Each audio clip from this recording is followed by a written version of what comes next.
चलिए फिर शुरू करते हैं। बिहार बोर्ड गणित वर्ग 8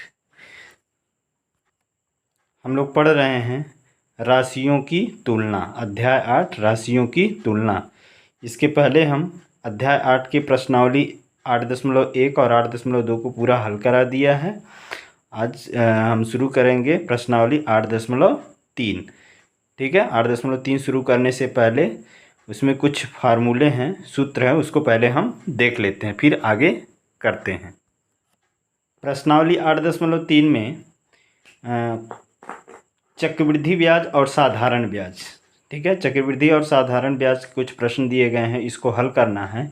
लेकिन इससे पहले हम जान लेते हैं कि चक्रवृद्धि ब्याज और साधारण ब्याज होता क्या है और उसके कुछ फार्मूले हैं।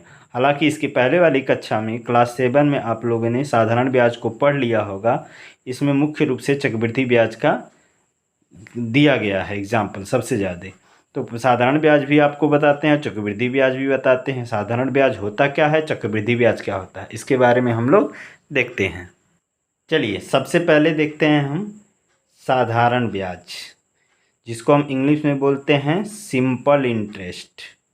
ठीक है, साधारण ब्याज सिंपल इंटरेस्ट इंग्लिश में बोलते हैं इसको, और इसे हम शॉर्ट भाषा में क्या कहते हैं, एसआई। एसआई मतलब सिंपल इंटरेस्ट। ठीक है, ये होता क्या है, इसमें क्या क्या चीज़ें होती हैं उसको हम पहले देखते हैं। चलिए, तो सिंपल इंटरेस्ट यानी साधारण ब्याज में पहले तो होता है हमारा मूलधन, जिसको हम प्रिंसिपल बोलते हैं, और शॉर्ट फॉर्म में उसे पी से प्रदर्शित करते हैं। ठीक है, पी मतलब प्रिंसिपल यानी मूलधन। उसके बाद होता है समय, इंग्लिश में हम बोलेंगे टाइम, इसको हम टी से प्रदर्शित करते हैं, टी मतलब टाइम।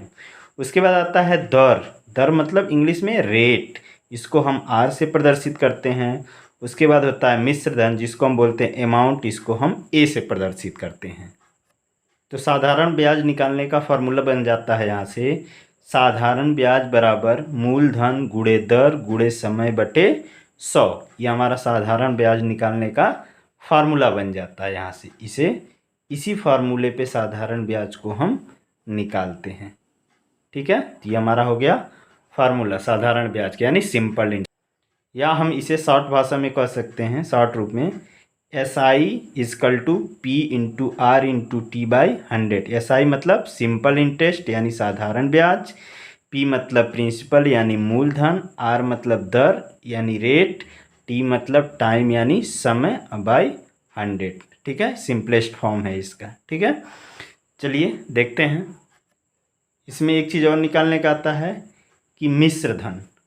मिश्र धन कैसे निकालेंगे, मिश्र धन निकालने के लिए हमें मूलधन में साधारण ब्याज को जोड़ देते तो हमारा मिश्र धन निकल जाता है। यानी इसको हम शॉर्ट फॉर्म में कह सकते हैं ए मतलब अमाउंट। अभी जैसा कि हमने आपको बताया था कि ए मतलब मिश्र धन को हम क्या से प्रदर्शित करते हैं, अमाउंट से।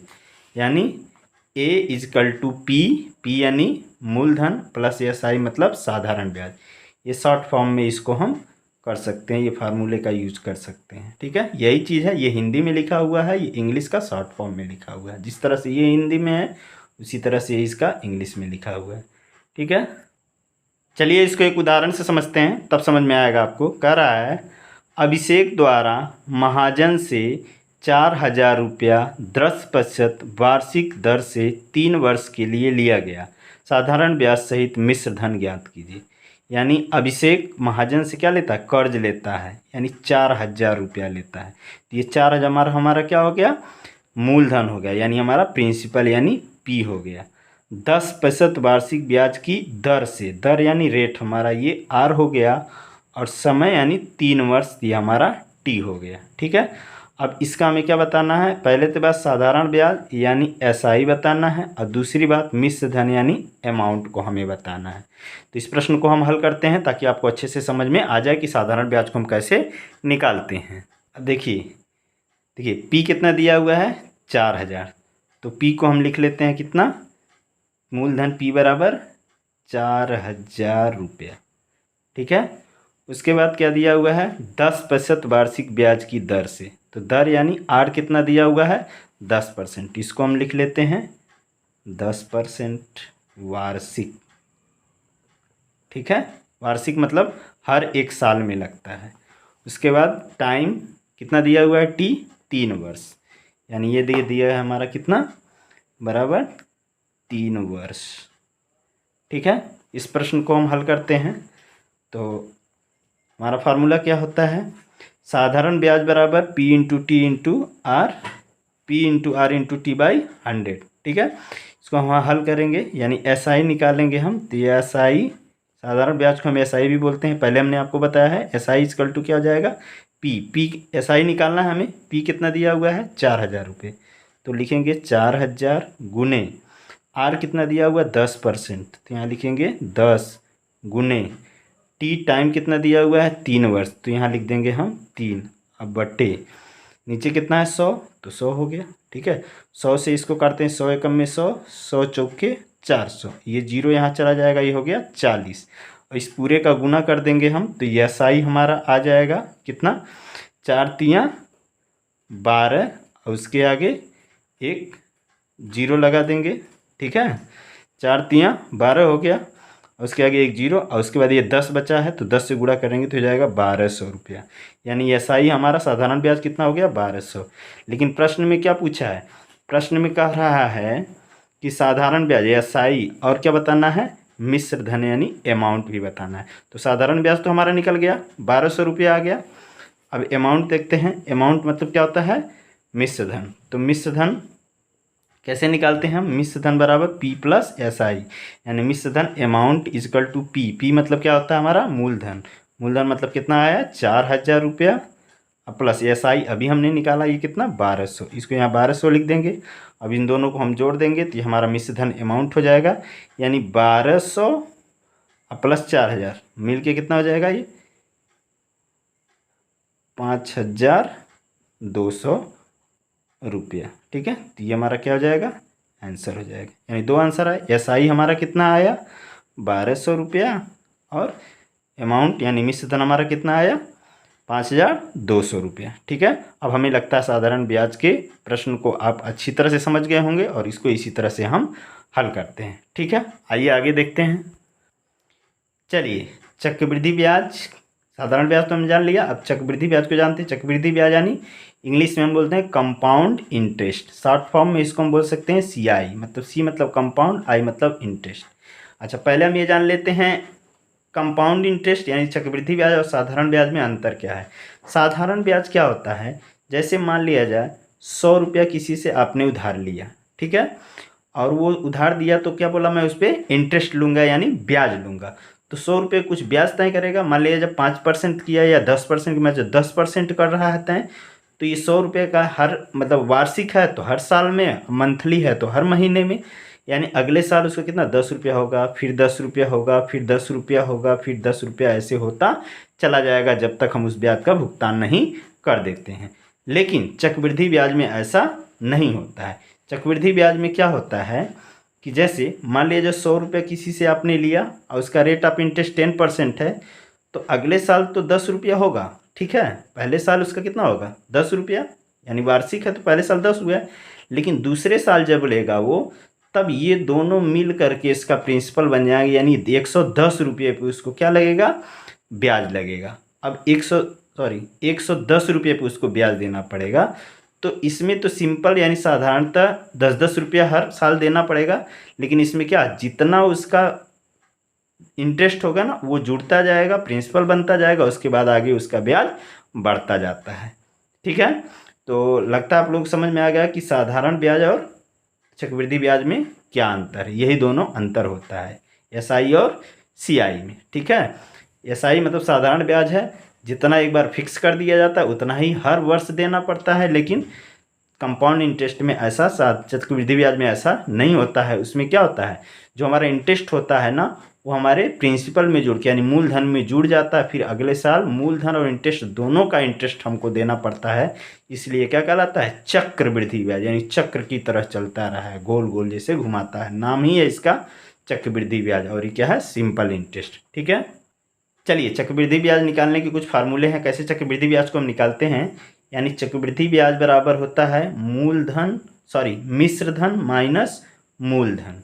ठीक है, यानी हम इसको कह सकते हैं CI compound interest equal to amount मिश्र धन। अभी हमने आपको बताया ए को हम अमाउंट कहते हैं मिश्र धन, और P मतलब होता है प्रिंसिपल, ठीक है। यानी A माइनस P, ये हमारा हो गया CI निकालने का फार्मूला, ठीक है। इस पर हम CI निकालते हैं, लेकिन ये CI निकलेगा कब, जब उसका अमाउंट और प्रिंसिपल पता होगा तब। अब मान लीजिए केवल प्रिंसिपल पता है, अमाउंट नहीं पता है, तो फिर कैसे हम CI निकालेंगे। तो उसके लिए पहले हमें क्या निकालना होगा, अमाउंट निकालना होगा, यानी मिश्र धन। और इस मिश्र धन को कैसे निकालते हैं, उस फार्मूले को हम देखते हैं। चलिए, अब मिश्र धन निकालने के लिए, यानी ये वाला मिश्र धन अमाउंट हम कैसे निकालेंगे। मिश्र धन बराबर होता है मूलधन ब्रैकेट में 1 प्लस दर बाई 100 पावर n, ठीक है। इसको शॉर्ट फॉर्म में क्या कह सकते हैं, मिश्र धन को हम क्या बोलते हैं, अमाउंट, यानी ए से प्रदर्शित। ये हमारा क्या हो गया, अमाउंट हो गया, ठीक है। तो ए इजकल टू पी मूलधन principal in bracket 1 plus R यानी दर रेट बाई 100 पावर टाइम यानी समय, ठीक है। तो इस फार्मूले से हम इसको निकालते हैं, क्या, अमाउंट यानी मिश्र धन। जब हमारा अमाउंट निकलेगा तभी तो हम चक्रवृद्धि ब्याज यानी CI निकाल सकते हैं, क्योंकि CI निकालने के लिए हमें अमाउंट में से प्रिंसिपल को घटाना होता है, यानी इन दोनों फार्मूले का यूज हम करते हैं, ठीक है। तो इसको हम बेहतर होगा कि उदाहरण से समझें तो अच्छी तरह से समझ में आएगा। आइए एक उदाहरण देखते हैं। चलिए एक उदाहरण एग्जाम्पल हम देखते हैं कि 1000 रुपये का 10% वार्षिक ब्याज की दर से 3 वर्ष का चक्रवृद्धि ब्याज ज्ञात कीजिए, ठीक है। तो 1000 रुपया ये हमारा क्या हो गया, प्रिंसिपल अमाउंट यानी P कितना हो गया हमारा 1000 रुपया, ठीक है, ठीक है ना। तो मूलधन यानी प्रिंसिपल हमारा कितना है 1000 रुपये, दर यानी रेट कितना है 10% वार्षिक, समय यानी T कितना है 3 वर्ष का। अब इस प्रश्न को हम सॉल्व करेंगे इसी वाले फार्मूले से। बताना क्या हमको, चक्रवृद्धि ब्याज यानी क्या बताना है हमें, CI बताना है, ठीक है। CI इक्वल टू क्या होता है, A माइनस P, अमाउंट में से P को हम घटाएंगे, और इसमें अमाउंट निकालने का फार्मूला एक है, पहले हम अमाउंट निकालेंगे और फिर उसके बाद क्या निकालेंगे हम, इस वाले फार्मूले से CI निकाल देते। तो चलिए पहले हम अमाउंट निकालते हैं। तो अमाउंट निकालने के लिए हमें क्या करना होगा, क्या होता है A is equal to P in bracket 1 plus R by 100 पर पावर T होता है, ठीक है। तो A नहीं दिया है, A की जगह A लिखेंगे, P हमारा प्रिंसिपल दिया हुआ है 1000, तो लिख देंगे हम 1000 रुपये। 1 प्लस R की वैल्यू दी हुई है 10%, तो 10 अब बाई 100 और पावर यानी T यानी कितना दिया हुआ है 3 वर्ष, इसको हमने लिख दिया। तो A यहाँ से हमारा निकल जाएगा, इसको सॉल्व करेंगे 1000 हो गया हमारा। अब देखिए ये फ्रैक्शन में है, इसको हम सिंपल फ्रैक्शन में बनाएंगे, यानी इसका इसमें मल्टीप्लाई करेंगे, 100 1 जा 100 में 10 जोड़ देंगे 110 अब बाई 100 अब पावर 3 हो जाएगा, ठीक है। 10 से इसको काट देते हैं, 10 दहा में 100 और ये 11 बार में कट जाएगा, यानी A हमारा कितना आ गया 1000, ये है, यहाँ पे कोई साइन नहीं है तो मल्टीप्लाई 11/10 मल्टीप्लाई 11/10 मल्टीप्लाई 11/10। 3 बार क्यों लिखा, क्योंकि इस पे पूरे पे पावर कितना है 3 है, इसलिए 3 को हमने लिखा। ये 10 से इसको काट देंगे, 10 से कम में 10, यहाँ कितना हो गया 100, फिर 10 से काट देंगे, 10 से कम में 10, यहाँ कितना हो गया 1, यहाँ हो गया 10, और ये 10 से पूरा 10 ये कट जाएगा हमारा, ठीक है। तो हमारा आएगा कितना, यहाँ पे देख लेते हैं। A इजकल टू यहाँ कुछ नहीं बचा, ये 11 का 3 बार हम मल्टीप्लाई करेंगे तो कितना हो जाएगा 1331, ठीक है। अब ये हमारा क्या आ गया A, निकालना क्या हमें चक्रवृद्धि ब्याज यानी CI निकालना है। तो CI इजकल टू क्या होता है, अभी हमने बताया A माइनस P, तो CI यहाँ से हमारा आ जाएगा क्या, A कितना आया हमारा 1331 और P कितना है ऑलरेडी यहाँ पे दिया हुआ कितना 1000 इसमें से क्या कर देंगे हम घटा देंगे, ये हमारा CI आ जाएगा यानी 331 रुपये, जो कि हमारा आंसर हो जाएगा, ठीक है। अब हमें लगता है कि कंपाउंड इंटरेस्ट आपको समझ में आ गया होगा। आइए अब प्रश्नों को हम हल करते हैं। चलिए अब करते हैं हम प्रश्नावली 8.3 के प्रश्नों को हल करते हैं। जैसा कि प्रश्न में दिया है, प्रश्न नंबर 1 हमारा है, सुधीर ने एक कोट 4,500 रुपये मूल्य के खरीदे, उसे बिक्री करके 6% अतिरिक्त देने पड़े, तो बताइए कि सुधीर ने कोट खरीदने में कुल कितना रुपये लगाए, यानी कुल कितना रुपया उसको देना पड़ा। तो ये प्रश्न हमारा पिछले वाले चैप्टर का है, जो हमने बैट वाला पढ़ा था, उसी से रिलेटेड है, यानी क्रय मूल्य और विक्रय मूल्य, और बैट वाला जो पढ़ाया था आपको उससे रिलेटेड है। चलिए इस प्रश्न को हम हल करते हैं। प्रश्नावली 8.3 का प्रश्न नंबर 1, ठीक है, हल करते हैं। कोट सुधीर ने कितने में खरीदा है? 4,500 रुपये का। तो ये हमारा क्रय मूल्य यानी सीपी हो गया 4,500 रुपया। बिक्री कर यानी बैट उसको कितना देना पड़ता है? 6%, ठीक है। तो उसका बैट कुल कितना हो जाएगा, यानी बैट रुपये में कितना हो जाएगा? 4,500 का 6%, तो का मतलब गुणे 6% बटे 100 हो जाएगा, ठीक है। इसको हम हल करते हैं, हल करेंगे। 100 से इसको काटें, 100 एकम में 100, और ये कितना बार में कट जाएगा? 45 बार में। कितना बचा हमारा? 45 गुणे 6, 45 में 6 का गुणा कर देंगे तो हमारा आ जाएगा 270 रुपये, यानी 270 रुपये का क्या करना पड़ा? उसको बैट देना पड़ा। क्रय मूल्य उसका सीपी कितना है? 4500 रुपया। तो कुल उसको कितना भुगतान करना पड़ा, कितना चुकाना पड़ा दुकानदार को? कुल कितनी राशि देनी पड़ी? कोट का कुल मूल्य बराबर क्रय मूल्य यानी सीपी, ये हमारा जो है कितना? 4,500 रुपया प्लस बैट यानी बिक्री कर, तो 4,500 प्लस 270 रुपया। इन दोनों को हम आपस में जोड़ लेते हैं तो यही हो जाएगा हमारा कोट का कुल मूल्य। 0 0 तो 0 हो गया, 7 और 0 तो 7 हो गया, 5 और 2 7 हो गया, यानी 4,770 रुपये उसको कुल टोटल देना पड़ा। ये हमारा क्या हो गया? पहले प्रश्न का आंसर आ गया, ठीक है। समझ में आ गया होगा आप लोगों को। चलिए अब प्रश्नावली 8.2 का दूसरा प्रश्न हल करते हैं। प्रश्न नंबर 2 क्या दिया हुआ है? एक दुकानदार ने अपनी दुकान से 3 महीने की बिक्री के बाद 4,500 रुपये बैट के रूप में जमा किया। यदि बैट की दर 4% हो तो वह बताइए उसने कितने मूल राशि का सामान बेचा, ठीक है। तो कितना है? 4,500 रुपये का बैट दे रहा है, ठीक है, यानी उसको बिक्री कर देना पड़ रहा है, और कितने प्रतिशत से? 4% वार्षिक ब्याज की दर से। तो आपको बताना है कुल कितना रुपए का उसने, कुल मूल राशि उसने कितने सामान का बेचा था, मतलब कितने रुपए का उसने 4,500 रुपया बैट दिया, ठीक है, कितना रुपया मूल रुपया था उसका, ठीक है। इस प्रश्न को करते हैं। चलिए, माना कि दुकानदार ने 3 महीने में x रुपये का सामान बेचा। कितने का बेचा? x रुपये का। ये नहीं मालूम है ना कि कितने रुपये का बेचा है, तो मान लेते हैं कितना? x रुपये का बेचा। अच्छा, बैट की दर कितना % बैट देता है? वो कुल 4% बैट देता है। तो कुल बैट उसका कितना हो जाएगा? अच्छा, किस पे लगेगा बैट? इसी पर तो लगेगा जितना बेचा होगा, यानी x का x गुणे 4% बट्टे 4/100 हो जाएगा। इसको छोटा कर लेते हैं हम, 4 एकम में 4 और 4 25 सैया में 100, यानी x का इसमें करेंगे तो x बाई कितना हो जाएगा? 25, ठीक है। ये हो गया हमारा। चलिए, तो कितना आ गया? x/25 रुपये, ठीक है।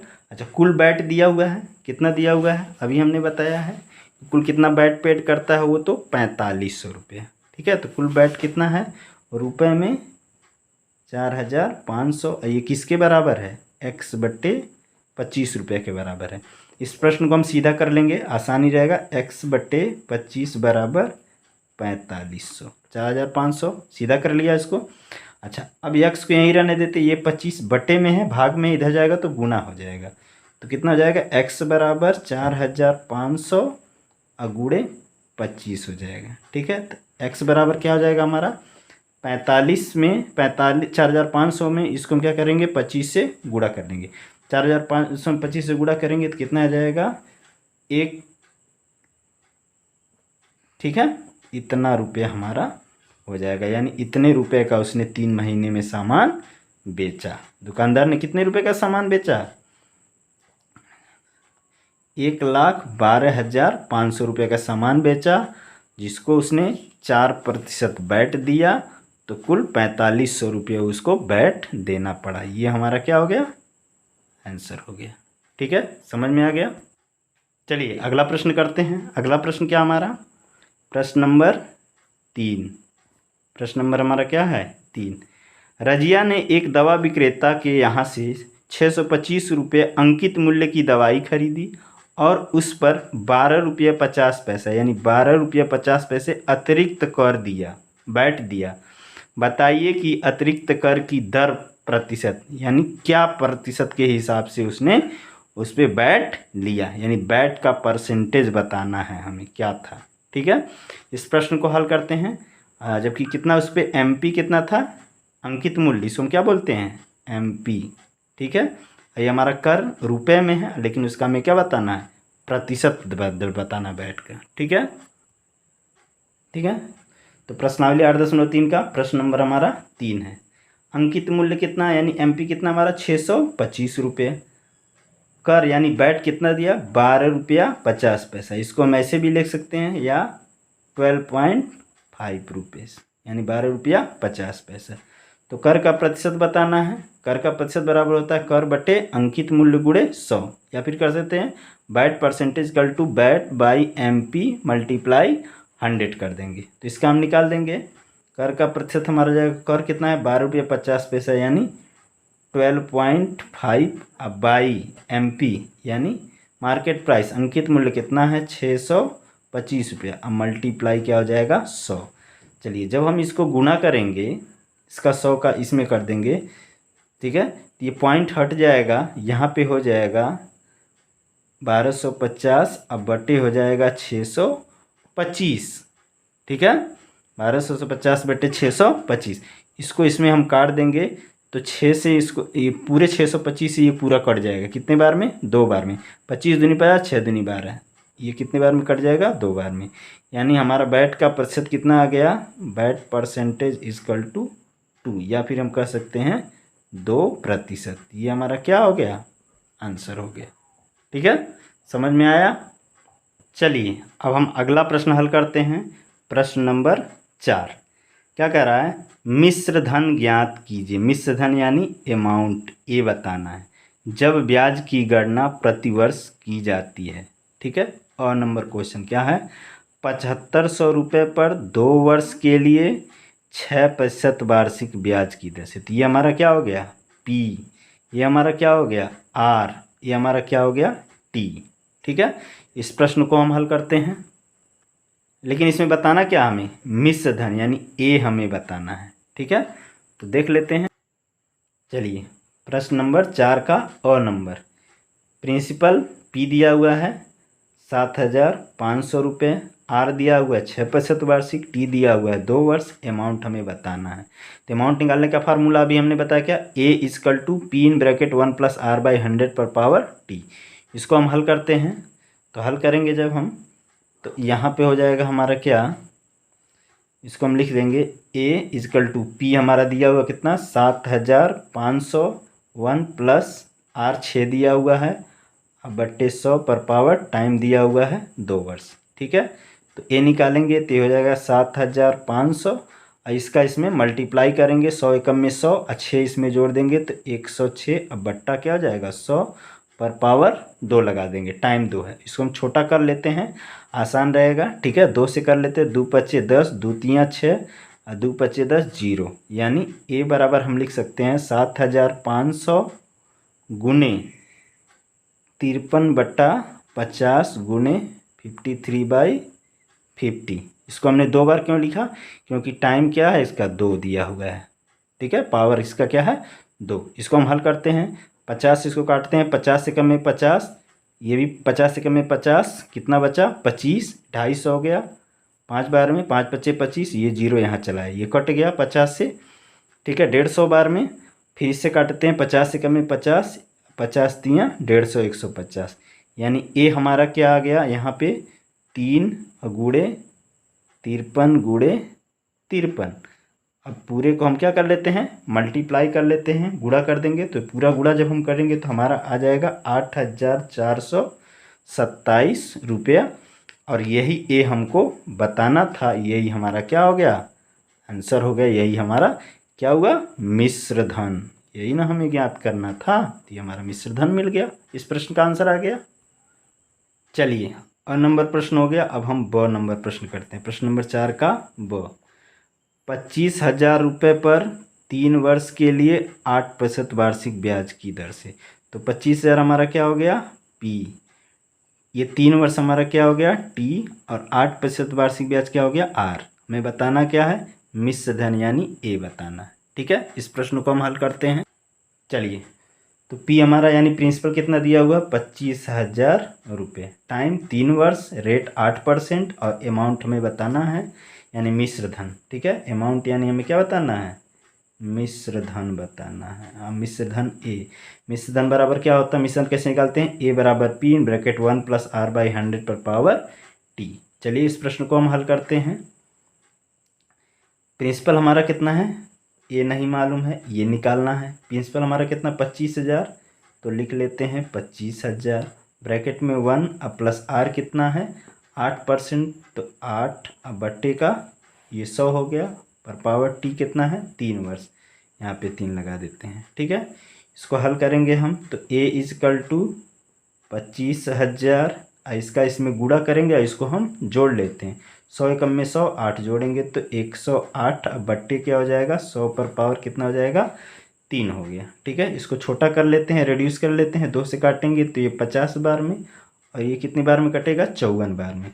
यानी a = हम लिख सकते हैं 25,000 अगुने ये 54/50 अगुने 54/50 अगुने 54/50। क्यों हमने 3 बार लिखा, क्योंकि इसका पावर कितना है, 3 है, इसलिए हमने 3 बार इसको लिख दिया। इसको हम हल करेंगे तो a बराबर, अच्छा इसको काट के पहले छोटा कर लेते हैं। अगर 50 से काटेंगे तो ये 5 बार में कितना हो जाएगा, 5 × 5 = 2500। ठीक है, ये बचा 0 हमारा, ये 50 से हमारा 1 बार में कट जाएगा, तो बचा क्या हमारा 1, और यहाँ क्या हो, 54 × 54 × 54 और बट्टे 50, यहाँ 54 × 54 × 54 पूरे के बट्टे क्या बच गया हमारा, 50 हो गया। ठीक है, इस पूरे का जब हम गुणा करेंगे ना, यानी 54 का 3 बार करें, यानी 54 का क्यूब अगर हम करेंगे तो 54 का क्यूब हमारा आ जाएगा 157,464 बट्टे 50। ठीक है, इसको पूरा मल्टीप्लाई करने पे इतना आएगा, और नीचे क्या है 50। अब 50 इसमें डिवाइड कर देंगे, यानी क्या कर देंगे हम, भाग दे देंगे, इससे पूरा ये कट जाएगा। कितनी बार में कटेगा, 31,492.8 रुपया। यही हमारा क्या हो जाएगा, आंसर, यानी ये हमारा क्या हो गया, मिश्र धन मिल गया। ठीक है, समझ में आ गया होगा आप लोगों को। चलिए आइए अगला प्रश्न करते हैं। प्रश्न नंबर 5।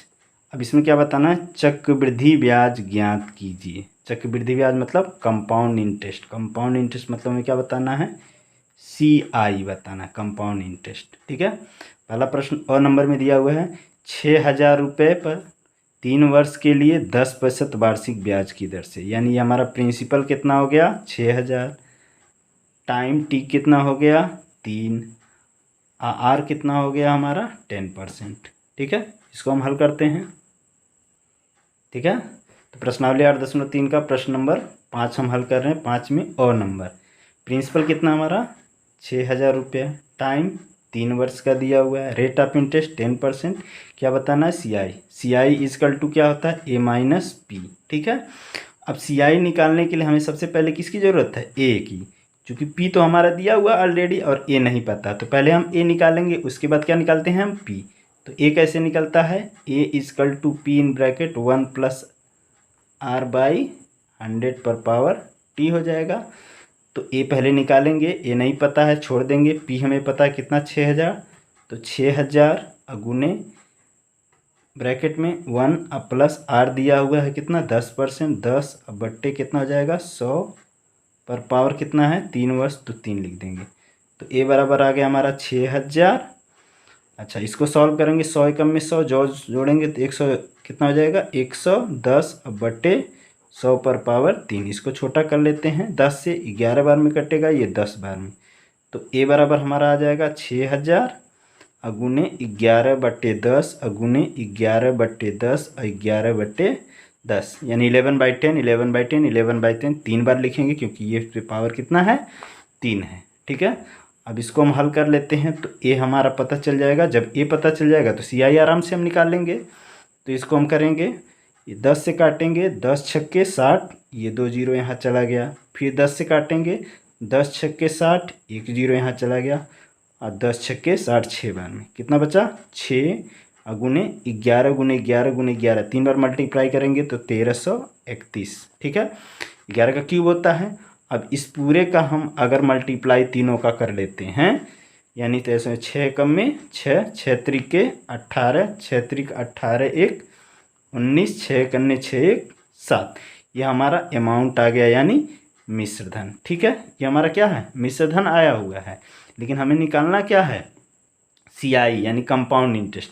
तो कंपाउंड इंटरेस्ट इक्वल टू क्या होता है यानी सी आई इक्वल टू ए हमारा यहाँ पे आया हुआ है 7986 माइनस पी प्रिंसिपल हमारा यहाँ दिया हो कितना 6000।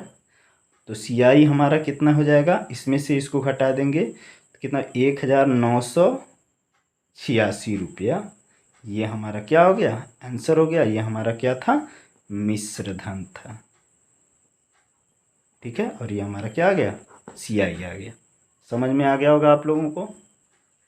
चलिए अगला प्रश्न देख लेते हैं। अगला प्रश्न हमारा क्या है 5 नंबर का ब नंबर 4000 रुपये पर 2 वर्ष के लिए 5% वार्षिक ब्याज की दर से यानी 4000 हमारा क्या हो गया पी, 2 वर्ष क्या हो गया हमारा टी, अब 5% हमारा क्या हो गया आर। चलिए इस प्रश्न को हम हल करते हैं। ठीक है, यानी प्रश्नावली 8.3 का प्रश्न नंबर 5 का ब नंबर। प्रिंसिपल अमाउंट कितना दिया हमारा 4000 रुपया, टाइम यानी टी कितना दिया हुआ है 2 वर्ष, रेट ऑफ इंटरेस्ट आर कितना दिया हुआ 5% वार्षिक, और सी आई हमें बताना है। तो सी आई निकालने के लिए हमें क्या चाहिए सी आई इक्वल टू होता है ए माइनस पी।